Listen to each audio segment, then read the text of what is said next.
இன்றே சப்ஸ்கிரைப் செய்து உங்கள் ஃபேவரட் ஷோகளை காணுங்கள்.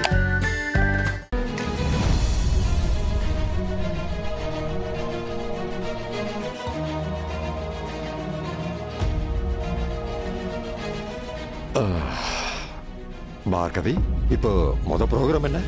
மேட்ச் ஸ்டார்ட் ஆக போதா? இல்ல நீ இப்படி நின்னுக்கிட்டே இருந்தனா எப்படி? பூஜை நடக்க போதா இல்லையா?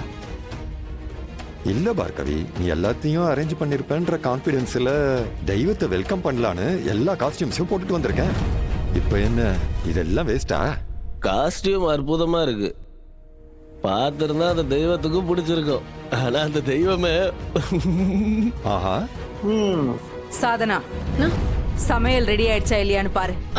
எல்லாம் ரெடி ஆயிடுச்சுக்கா. மறுபடியும் போய் பாரு. சரிக்கா.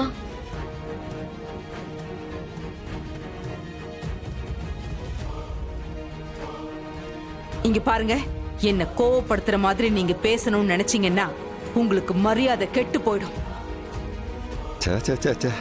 அதுக்கு நான் எக்ஸ்ட்ராவா சிரமப்பட வேண்டிய அவசியம் இல்லை. அது தானாவே வருது பார்கவி. ஏய், உன் கெட்ட வாயால என்னோட பேரை அசிங்கமா கூப்பிடாத. இல்ல, வீட்டுக்கு வந்த தெய்வத்தையே வெளியே அனுப்புற ஆள் நீ. வீட்டு வாசல் வரைக்கும் வந்த தெய்வத்தை வெளியே அனுப்புனதுல எந்த ஆச்சரியமும் இல்லை.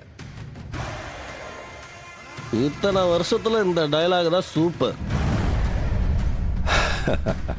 இப்ப என்ன பார்கவி, நம்ம வீட்டுல பூஜை கேன்சலா?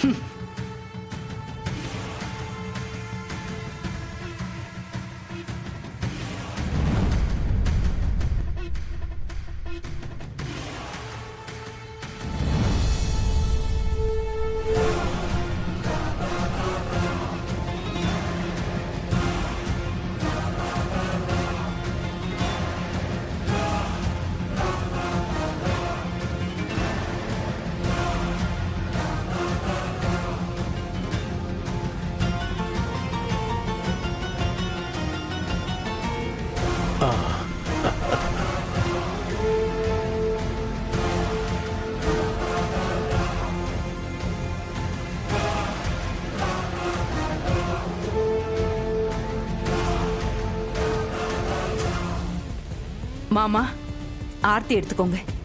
பூஜைய சீக்கிரமா முடிச்சிட்டியாமா? ஆமா மாமா. தொட்டு போங்க. நம்ம பூஜை ரூம்ல இருக்கிற பிள்ளையாருக்கு பூஜை பண்ணிட்டேன். அப்போ பிஸியா இருக்கான்னு நினைக்கிறேன். என்னது, பிஸியா இருக்கானா? அவன் இல்லாம பண்டிகை ஏன் பெருசா கொண்டாடணும் மாமா, அதான் சிம்பிளா பூஜையை முடிச்சிட்டேன். இல்ல, நீ கூப்பிட்டு கூட அவன் வரலையா என்ன? நீங்க அவனுக்கு ஆபீஸ் பொறுப்பு மொத்தத்தையும் ஒப்படைச்சிட்டீங்க. அவன் ராமர் காலை பிடிச்சு விடுற பரதன் மாதிரி ஆபீஸ் பொறுப்பு எல்லாத்தையும் பாத்துக்கிறான். பரவாயில்ல, இருக்கட்டும் மாமா. எப்ப வரானோ வரட்டும். பிஸியா இருந்தாலும் நீ சும்மா விட்டுருக்க மாட்டியே.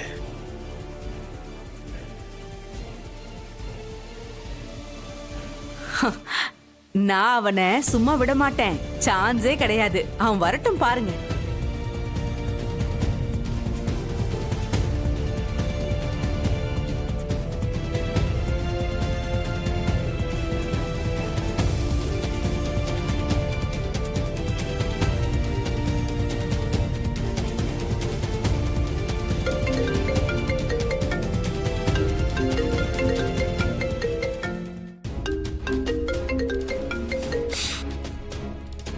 ஹலோ சூரி. டேய், எங்கடா இருக்கீங்க?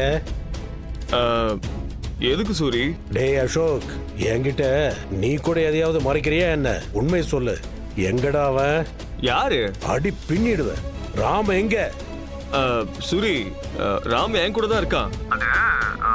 ஃபைலு உன்கிட்ட கொண்டு வந்து சைன் வாங்கணும்ல, அதை பத்தி தான் டிஸ்கஸ் பண்ணிட்டு இருக்கோம். அதையெல்லாம் வீட்லயே பேசிருக்கலாம்ல. புரிஞ்சுக்காம பேசாத சூரி. வீட்ல அதை பத்தி பேச முடியுமா சொல்லு? எதுக்கு பேச முடியாது?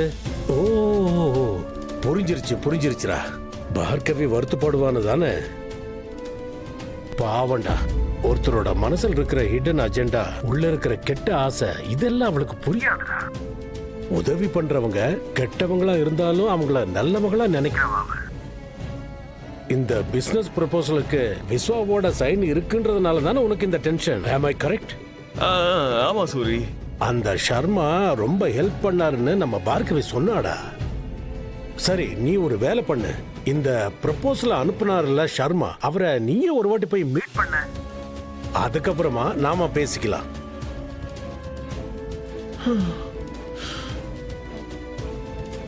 இன்னும் எத்தனை நாள் இந்த ராமனுக்காக போய் சொல்லணுமோ தெரியல. சாரி சீதம்மா.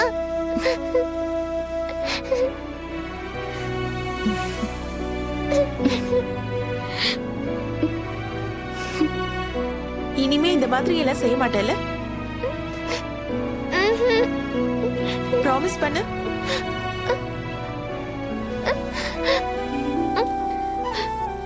ப்ராமிஸ் பண்ணு. நீ இப்படி எல்லாம் செஞ்சா எனக்கும் தான் ப்ராப்ளம் ஆயிடும்.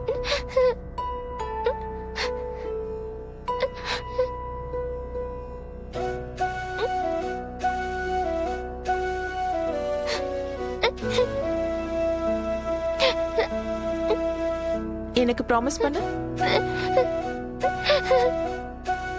ப்ராமிஸ். Good girl.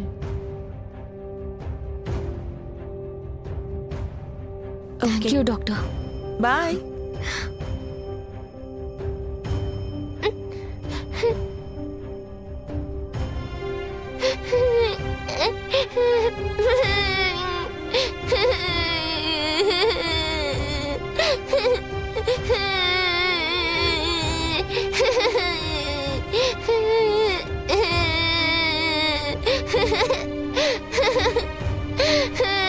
சிரிச்சலும் என்னாச்சுமா? இப்ப எதுக்காக அழுதுட்டு இருக்க?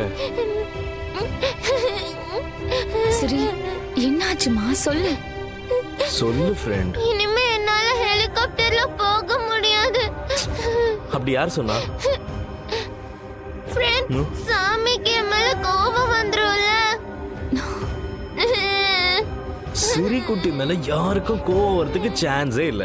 அப்படி கோவப்பட்டாருன்னா அது சாமியே இல்ல. இல்ல ஃப்ரெண்ட், கண்டிப்பா கோவப்படுவாரு. என் விரதம் எல்லாம் வீணா போயிடுச்சு. என்னால இனிமேல எப்போதுமே ஹெலிகாப்டர்ல போக முடியாது.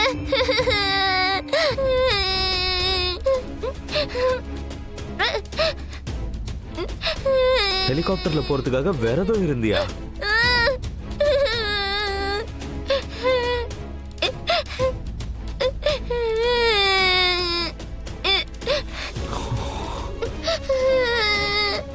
வர வர உன் சேட்டை அதிகமாயிட்டே இருக்கு சரி. பெரியவங்க பண்றதெல்லாம் நீ எதுக்கு பண்ற? சரி வா. என் ஃப்ரெண்டு உண்மையாவே லூசு தான் போல. இது நீ ஏன் என்கிட்ட சொல்லல? சீதா, நீங்க வாங்க. எங்க கூப்பிடுறீங்க? எந்த கொஸ்டினும் பண்ணாம ஜஸ்ட் கம்.